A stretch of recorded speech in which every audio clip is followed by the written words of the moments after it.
The massive Imperial scanning vessel hung silently in the darkness of space, its sensors sweeping through sector after sector. Captain Peter Miller of the Imperial Scout Force stood on his bridge, watching the holographic display with bored eyes. This was his 1000th routine border scan, and like always, he expected to find nothing of interest. The scanner suddenly beeped. "Captain, we've detected an emerging civilization in Sector 7, reported his first officer, Tom White. They have primitive space stations and some lunar colonies." Miller straightened his uniform and walked closer to the display. A small blue planet appeared, surrounded by scattered satellites and space debris. "Another primitive world for the Empire to collect," he muttered, but something about the readings caught his attention. The planet's military transmissions were encrypted in ways the Empire had never seen before. Their weapons, while not as advanced as Imperial technology, showed surprising sophistication. Most interesting were the energy readings. They didn't match any known civilization's power signature. "Send the standard report to Imperial Command," Miller ordered, but added a personal note. "Recommend careful approach." Anomalous readings detected. Imperial Command dismissed Miller's warning. The response came within hours. "Proceed with standard subjugation protocols. Planet designated as Class 3 civilization. Not a threat." Miller knew better. He'd seen hundreds of developing worlds, but something about this one felt different. The humans, as they called themselves, had achieved spaceflight barely a century ago, yet their technological progress was unprecedented. The Empire's vast database calculated a 99.9% chance of successful conquest. Earth's military capabilities seemed limited to their own solar system. Their ships were slow, using primitive chemical propulsion. Their weapons were based on simple projectiles and nuclear devices, nothing that could challenge the Empire's energy shields and quantum weaponry. But the database missed something crucial. As Miller's ship maintained its hidden position behind Saturn's rings, they intercepted more transmissions.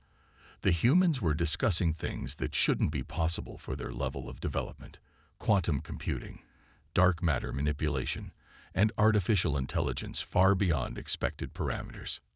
"Sir," Tom called out, his voice tense, "you need to see this."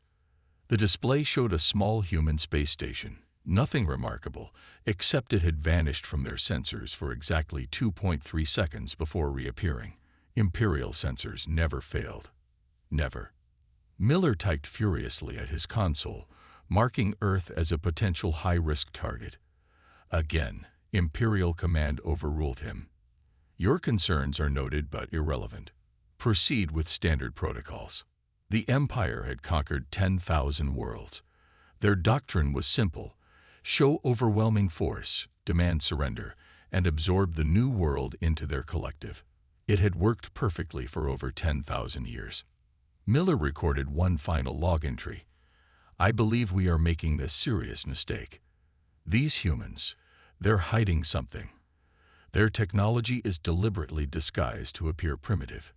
They're preparing for something, and I don't think we're ready for what they've got hidden away." His words would prove prophetic. As the Imperial fleet assembled at the edge of the solar system, Earth's sensors detected them instantly, something that should have been impossible.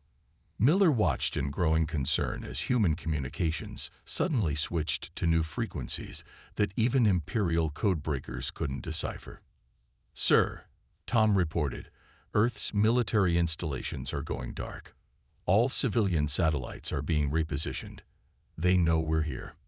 Miller nodded grimly. Most primitive civilizations panicked at this point.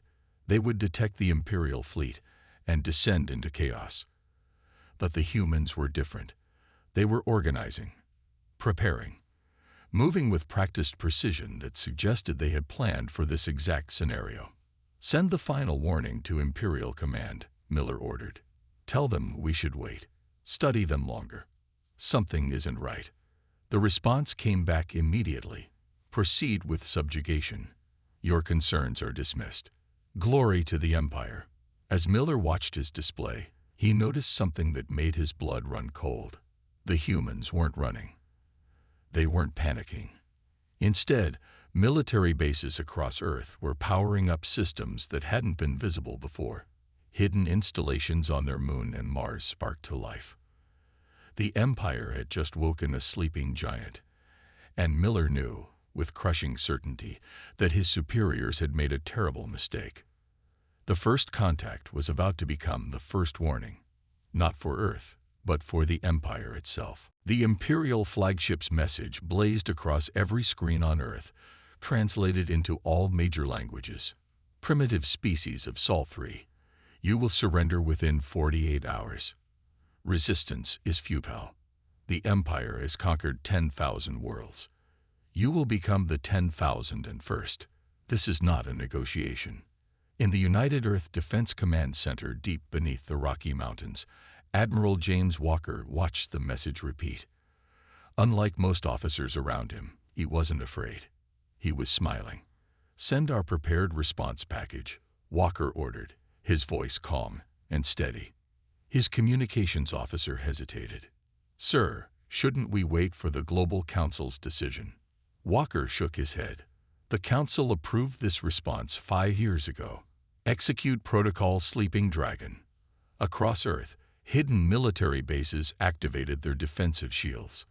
On the far side of the moon, massive hangar doors opened, revealing warships that had never been shown in any public record. Orbital defense platforms that had masqueraded as communication satellites shed their fake covers. The Empire's initial force consisted of 50 ships, led by Captain Miller's scout vessel.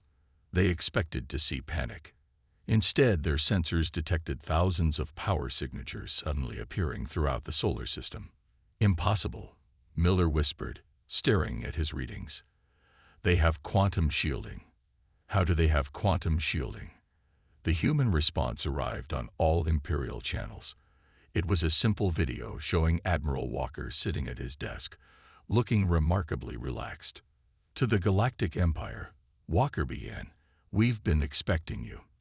For the past 70 years, we've intercepted your communications, studied your technology, and prepared for this day. Your encryption was impressive, but not unbreakable. Your stealth technology is good, but we tracked your scout ships years ago." Miller felt his heart sink. The humans had known. All along, they had known. Walker continued, "We kept our advanced technology hidden, making sure you'd underestimate us. Now, let me be clear, we don't want war. But if you force this conflict, you should know 3 things." The Admiral held up one finger. "First, we've already uploaded computer viruses into your fleet's systems. Don't believe me? Try activating your primary weapons." Throughout the Imperial fleet, warning lights flashed as main weapon systems failed to respond. "Second," Walker held up another finger, "those 50 ships you sent. We have them surrounded by 300 of ours.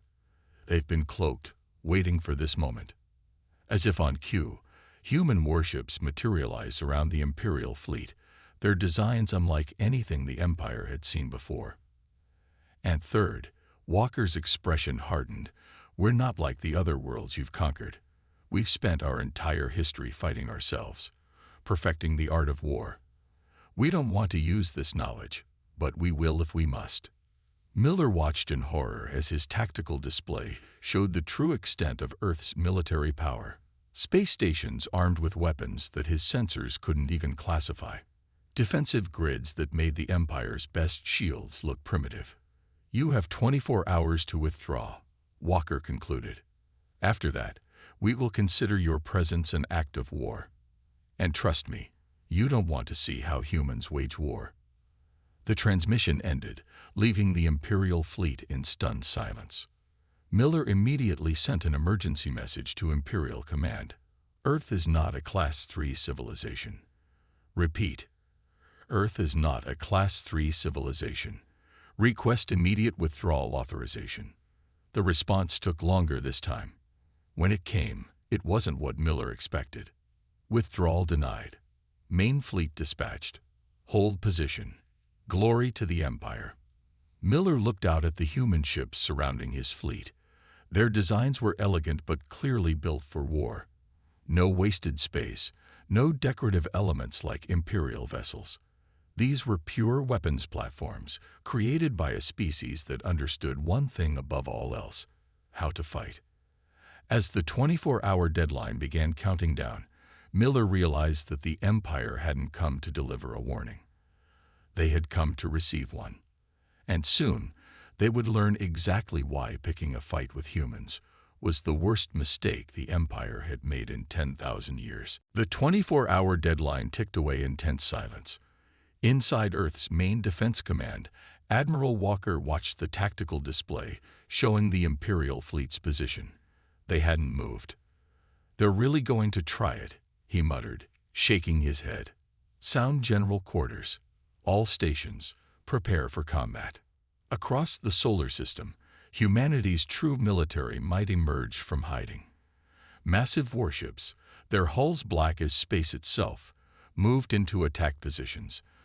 Defense platforms around Earth, Mars, and the larger moons powered up weapons that had been developed in absolute secrecy. The Imperial fleet received their new orders. Commence attack. Show these primitives the might of the Empire. Captain Miller stood on his bridge, knowing they were about to make a terrible mistake. All ships, power up secondary weapons. Their main weapons were still locked down by human viruses. The first shots of the war were fired by the Empire. Energy beams lanced out toward Earth, powerful enough to crack a planet's crust. But they never reached their target. Earth's atmospheric shield, invisible until now, flared to life. The Imperial weapons dispersed harmlessly against it. In the command center, Walker smiled. "Now it's our turn. Show them what humans can do." Human ships moved with impossible speed, using drive systems that bent space itself. While the Empire had focused on brute force, humanity had mastered efficiency. Their ships were smaller but far more maneuverable. Multiple human vessels approaching. Miller's tactical officer reported, fear in his voice. "Their weapons are..." "Sir, I don't recognize these energy signatures." The first human attack demonstrated why Earth had been so confident. Beams of concentrated dark matter sliced through Imperial shields like they weren't there. The Empire had never encountered weapons that operated on this principle. "How?" Miller demanded, watching 3 Imperial ships split apart. "How do they have this technology?" The answer came in another transmission from Admiral Walker. "While you conquered peaceful worlds, we prepared for war. While you grew complacent, we innovated. Every year we weren't discovered was another year to advance our technology." Human fighters swarmed around the larger Imperial ships. Unlike the Empire's rigid battle formations, human vessels moved in chaotic patterns that made them nearly impossible to target. They fought like no species the Empire had ever encountered. "Pull back." Miller ordered his fleet. "We need to regroup." But retreat wasn't as simple as they expected. Human ships had positioned themselves in a 3-dimensional battle net, cutting off all escape routes. The Empire's standard tactics were useless against an enemy that didn't fight by the rules. Walker's voice came through again.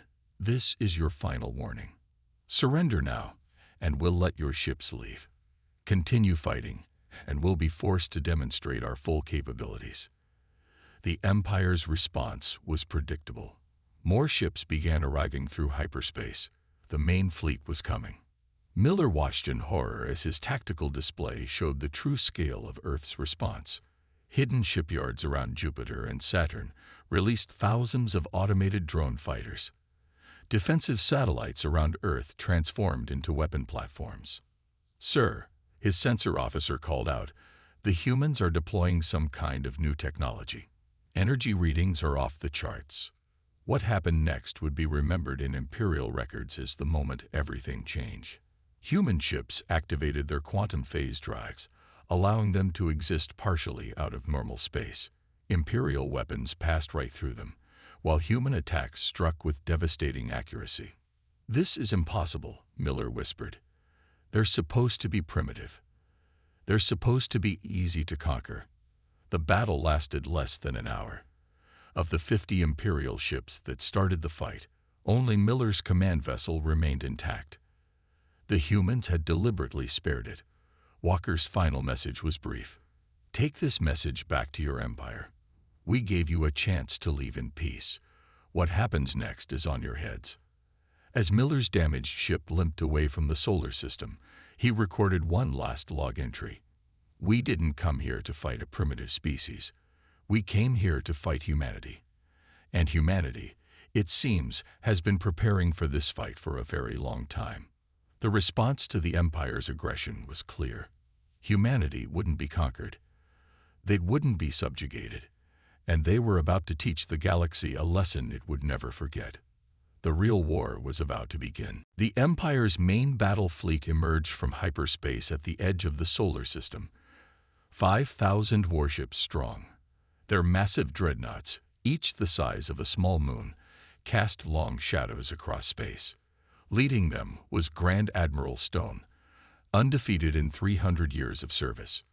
These humans have gotten lucky, Stone announced to his fleet commanders. But luck runs out against superior numbers. Begin the attack. In Earth's command center, Admiral Walker observed the Imperial fleet's formation. Predictable, he said, turning to his staff. They still think quantity beats quality. Initiate Operation Thunderstrike. The Imperial fleet advanced in their standard arrow formation, expecting to overwhelm Earth's defenses through sheer numbers. What they didn't expect was for those defenses to be completely invisible. Enemy fleet approaching optimal range, Walker's tactical officer reported. Quantum mines are armed and ready. The first wave of Imperial ships suddenly found themselves caught in a field of quantum explosions.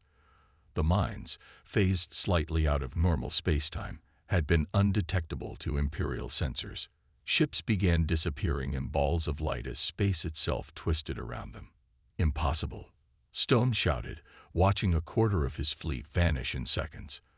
All ships switched to Formation Delta, launch fighters. But human defenders had prepared for this too. As Imperial fighters deployed, they met their counterparts, eye-controlled drone fighters that moved with impossible precision. The machines had no pilots to worry about, no life support systems taking up space. They were pure weapons, and they tore through the Imperial fighter screen like paper. Walker watched the battle unfold with grim satisfaction. Activate the gravity lance. From a hidden base on Mars, humanity's secret weapon powered up. A beam of concentrated gravitational force lanced out, catching the Imperial fleet's center. Ships caught in its path were crushed into balls of metal no larger than cars. Our shields, Stone's officers shouted. They're useless against this weapon. Stone had never seen anything like it. The Empire's technology was based on energy manipulation and brute force. But humans had taken a different path, developing weapons that ignored traditional defenses completely. Launch the planet-killer missiles, Stone ordered desperately. We'll show them true power. The missiles, each capable of destroying a planet, streaked toward Earth. Walker didn't even flinch. Activate the phase shield. Earth's atmosphere flickered, and the missiles passed right through, continuing into empty space. The planet had shifted partially out of phase with normal spacetime, becoming untouchable. How? Stone demanded, pounding his command console. How are they doing this? The answer came in another transmission from Walker. While you spent millennia conquering, we spent centuries preparing. We knew someone like you would come eventually. Every war in our history taught us something. Every conflict made us stronger. Human warships began their counterattack. They moved in unpredictable patterns, using short-range quantum jumps to appear inside the Imperial formation. Their weapons weren't just powerful. They were precise, targeting engines and command centers with surgical accuracy. All ships, retreat, Stone ordered, but it was too late. Human vessels had surrounded them, cutting off their escape routes with gravity distortion fields. The battle became a slaughter. Imperial ships, designed for fighting at long range with energy weapons, found themselves trapped in close combat with human vessels that seemed to ignore the laws of physics. Every imperial tactic, every strategy developed over thousands of years, proved useless against an enemy that fought like nothing they'd ever seen. In just 2 hours, the mighty Imperial fleet was reduced to floating debris. Only Stone's command ship remained, deliberately spared by the humans. Walker's final message was broadcast across all frequencies. Let this serve as a lesson. We didn't want this fight, but we were ready for it. Tell your empire, Earth is off limits. The next fleet that enters our space won't get a warning. As Stone's crippled vessel limped away from the solar system, he realized a terrible truth. The Empire hadn't just lost a battle. They'd lost their myth of invincibility. And somewhere out there, other species would be watching, learning, and preparing to follow humanity's example. The age of imperial dominance was over. The age of humanity had begun. The imperial palace on New Rome shook with rage. Emperor Marcus slammed his fist on the golden throne, his face red with fury. Reports of the fleet's destruction played on floating screens around him. Impossible, he roared. 10,000 years of dominance, ended by primitives. Gather the Grand Fleet, all of it. Across imperial space, 20,000 warships answered the call. The largest fleet ever assembled in galactic history. Ships so numerous they darkened entire star systems as they passed. The Empire would not accept defeat. Back on Earth, Admiral Walker received the reports from deep space sensors. He allowed himself a small smile. They're doing exactly what we expected. Activate the quantum web. Humanity's greatest technological achievement spread across the solar system. Invisible strands of quantum-entangled particles created a network that would change the nature of space itself within its boundaries. All defense platforms, initiate AI integration, Walker commanded. Upload combat algorithms. The Empire's Grand Fleet arrived with a show of force that would have cowed any other civilization. 20,000 ships, arranged in a sphere around the solar system. Weapons charge. A new Imperial commander, Admiral Rex, sent the transmission. Surrender now, and some of your species might survive. Resist, and we will destroy every planet in your system. Walker's response was brief.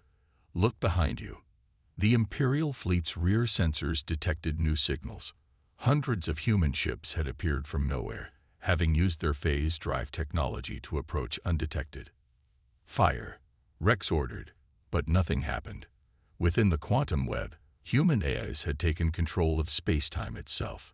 Imperial weapons fired, but their energy beams curved away harmlessly, caught in artificial gravity wells. Now, Walker said quietly, show them what humanity can really do. The quantum web activated. Inside its boundaries, human ships could ignore normal physics. They phased through Imperial ships, leaving behind antimatter charges. They teleported instantly across vast distances, appearing inside Imperial formations. This isn't possible, Rex shouted as his fleet began to die. No species can have this level of technology. But humanity had planned for this moment for generations. While the Empire grew complacent, humanity had pushed the boundaries of science. While the Empire relied on brute force, humanity had mastered the fundamental forces of the universe itself. The battle split into 1,000 smaller engagements. Imperial ships found themselves fighting enemies they couldn't hit, while human vessels struck from impossible angles. The quantum web turned space itself into a weapon. In his command center, Walker watched the Empire's mighty fleet crumble. Send the signal to our allies. Across the galaxy, other species that had been secretly armed by humanity began their own rebellions. The Empire had been so focused on Earth that they never noticed humans making contact with other oppressed worlds, sharing technology, teaching them to fight back. Multiple rebellions reported across Imperial space, Walker's communications officer announced. The Centauri sector is already free. The Orion Arm is in full revolt. The Empire's fleet commanders began to panic. Their perfect formation broke apart as ships tried to flee. But the quantum web had other plans. Space itself seemed to twist, trapping Imperial vessels in bubbles of distorted reality. "Your empire's time is over," Walker transmitted to the remaining Imperial ships. "You ruled through fear and force. We're offering something different. Freedom. Choice. The chance for every species to determine their own fate." The battle wasn't just a military victory. It was the end of an era. As news spread across the galaxy, more worlds rose up against their Imperial overlords. The Empire's grip on power, maintained for 10,000 years, began to slip. Admiral Rex, watching his mighty fleet reduced to scattered survivors, sent one final message to his Emperor: "We didn't just lose a battle. We lost the war the moment we chose humanity as an enemy. They aren't just fighters, they're liberators." And the galaxy was ready for liberation. The Empire's final assault had failed, but more importantly, their way of thinking, that might made right, that conquest was destiny, had been proven wrong. Humanity had shown the galaxy another way, and the galaxy was ready for change. News of the Empire's defeat spread across the galaxy like a supernova. In the Imperial Senate on New Rome, chaos erupted as representatives from 1,000 worlds demanded answers. The mighty Empire, undefeated for 10,000 years, had been humbled by a species they'd dismissed as primitive. Emperor Marcus watched his realm crumbling through the palace windows. Rebellions flared on hundreds of worlds. The Imperial military, once thought invincible, couldn't be everywhere at once. "Send the execution fleet to the rebel worlds," he commanded. "Show them the price of defiance." But something had changed. His officers hesitated. "My Emperor," one said quietly, "the crews are refusing to fire on civilian populations. They've seen what happened to our main fleet." On Earth, Admiral Walker coordinated with the growing alliance of free worlds. Human quantum communication technology allowed instant contact across the galaxy, bypassing Imperial control of traditional communications. "The Empire's military doctrine is falling apart," Walker explained to the rebel leaders. "They trained their forces to obey without question, to rely on overwhelming force. Now that those tactics have failed, they don't know how to adapt." The revolution spread faster than anyone expected. Imperial garrison forces found themselves facing populations armed with human technology. Quantum shields protected rebel cities. Phase-dry ships appeared from nowhere to strike Imperial positions. But it wasn't just human technology that spread, it was human ideas. "Freedom isn't given," Walker transmitted to the rebel worlds. "It's taken." The Empire ruled through fear because they thought it was the only way. We're showing the galaxy another path. On the Imperial throne world, Emperor Marcus received increasingly desperate reports. His mighty warships were being defeated by smaller, more agile rebel vessels using human tactics. His armies were surrendering rather than fight against populations they'd been ordered to suppress. The Empire's fatal flaw, Walker explained to his staff, was thinking that strength came from dominance. They never understood that true power comes from cooperation, from innovation, from the desire to be free. The revolution reached its peak 3 months after the Empire's defeat at Earth. 1,000,000 ships, human, rebel, and even defected Imperial vessels, gathered in the Orient sector. But they weren't there to fight. "We're creating something new," Walker announced to the gathered fleet. "A free systems alliance, not built on conquest, but on mutual defense and cooperation. Any world that wants to join is welcome."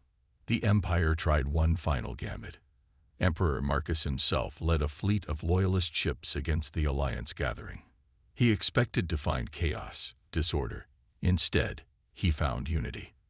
Ships from 100 species moved in perfect coordination, using human battle networks to fight as one. The Emperor's fleet lasted less than an hour against the combined alliance forces. As Marcus's ship fled the battle, he received a transmission from Walker.